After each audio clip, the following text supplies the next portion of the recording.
Well, I've been here for about 15 minutes already. You can see how much sweat is pouring off me. But I've decided, because of this steep bank that I've got behind me, front and rear, my priority is to make sure I've got a way and a means to get water safely and replenish my water bottle. And that obviously is down there. I'm going to be getting more and more exhausted and tired over the next few days because we've got no food with us on these isolation phases. So we can only eat what we catch. Now I know when I get into the undergrowth and find my spot to make my shelter, it's going to be a huge amount of energy expended to try and build that, plus gathering firewood, etc, etc. And all throughout the day I know I'm going to need to take on plenty of fluids. And as I say, 15 minutes, you can see how much I'm sweating already. And what I've been doing is I've been cutting with my machete this little rudimentary staircase or steps into the bank here, and I need to continue doing that all the way down to the water's edge.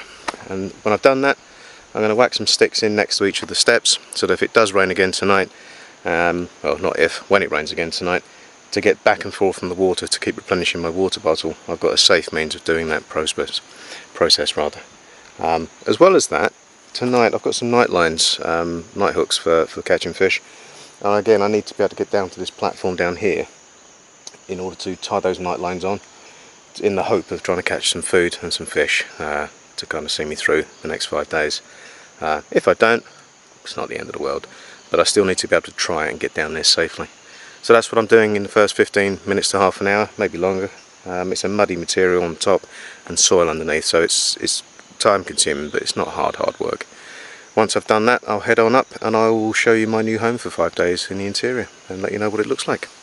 Wish me luck. I've made my stairs, which I'll show you a little bit later on.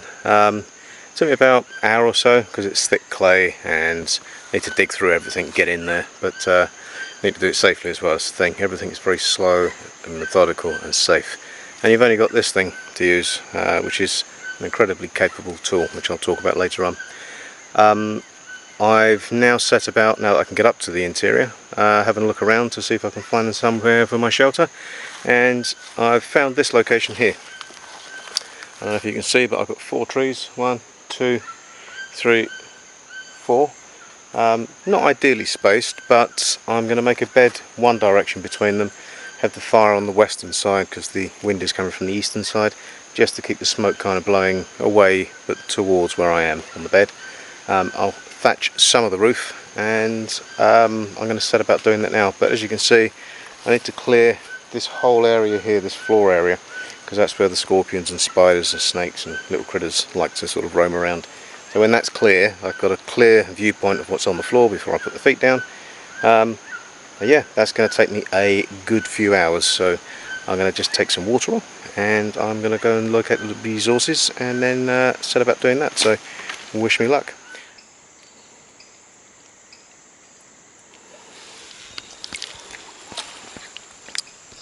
So that's my water filled up. Put some iodine in that, leave it 15 minutes, and then it's good to drink. And that's what I'll be drinking again for the next 15 days, or next 5 days, beg your pardon. We've been drinking this water for, well, since we got here, 8 days ago, 9 days ago. So iodine, 1 drop in there, kills all the bacteria. I'm taking it from, it's not stagnant here, it looks muddy and silty, but it's flowing. So if I show you out there, the water is flowing. And it was sunny here earlier on, so that's UV filtered to some degree. But try not to get any sediment and bits and pieces in it as best we can. Anyway, time is now, well, 10:56 or thereabouts. Let me show you what I've done. Since I arrived, this was a stick that was put in. The bank was completely like that. And what I've done in the last hour and a half or so is make everything safe to traverse. So I've got these steps that I've put in, which now means it's easier. Much easier to walk up. Got my bag there, which I'll come back and get later.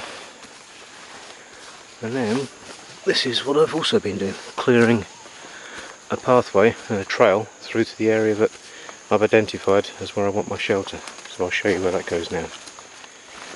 So this is the area I've cleared where, for my next phase, I'll be gathering materials and hopefully building a shelter that's going to keep me off the ground, keep me dry, and allow me to build a fire underneath it. And that's it so far. For hot, sweaty work, got to keep the fluids going in. So far, really enjoying this. This is such good fun. Hard work, but such good fun. Catch you in a moment. Hi, so I've spent the last 45 minutes or so chopping all the main structure materials for the shelter. Again, using nothing but the machete. Can't speak highly enough of this tool, but I'll talk again about that a little bit later.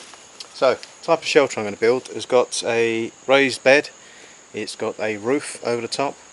Ideally you should have 4 trees that are equally spaced in a sort of rectangle shape. I couldn't find that, so I'm going to make do with the best that I found, and adjust the type of shelter properly, so that it's a bit more rigid and a bit more secure. But these sticks here should allow me to put the main structure up. I then need to go and cut some cookrit leaves and cookrit leaf stems, and that should give me the bed and the thatching for the roof. So I'll get this put up, and then we'll see about the thatching, see if we can go find some materials.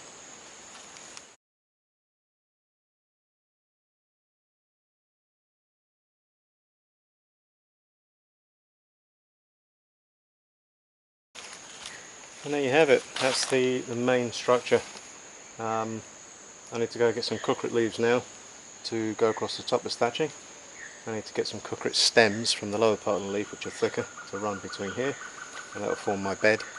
And then it's a case of making good, securing, tidying up, and if I need to get any extra pieces to kind of make it more rigid and more secure. Once that's done, it's collecting firewood, and before I do that I'm going to go get myself some more water because it's incredibly hot here. I think it's about 30 degrees at the moment, and humidity is pretty hot, pretty humid. So there you go. And there you have it. The raised bed, the thatched roof. I just need to build the fire area now, which I'll probably put just here with a bit of an extension. Tidy it all up a little bit so I don't have drippy rain bits on me. And that's it for now. I can always improve this over the next 2 or 3 days. But for now, shelter is done. If it rains, I'm going to get wet, it's the rainforest, but all I can do is kind of patch it up and add bits to it as the days go on. For now though, I'm very happy. I'm going to go get some fluids, going to start to collect some firewood, and then hopefully have a bit of a wash later. Obviously very, very sweaty, very grimy. 2 wasp stings out of all of that, so not too bad, just on my hands. The wasps like to sit underneath the leaves, and as you sort of go along, if you're not careful, if you whack into the trees and try to chop them down, you can disturb the wasps, and they come out very quick, very small, the ones that stung me. But no harm done, it's fine. I'm taking stuff so they can give me some stings, it's fine. That's it for a little while. As I say, firewood, fixing things up, going to go get some water now, very, very hot, and then I'm going to come back and hopefully start to try and just get some time to observe and realise where I am and appreciate it. So for now, thank you very much.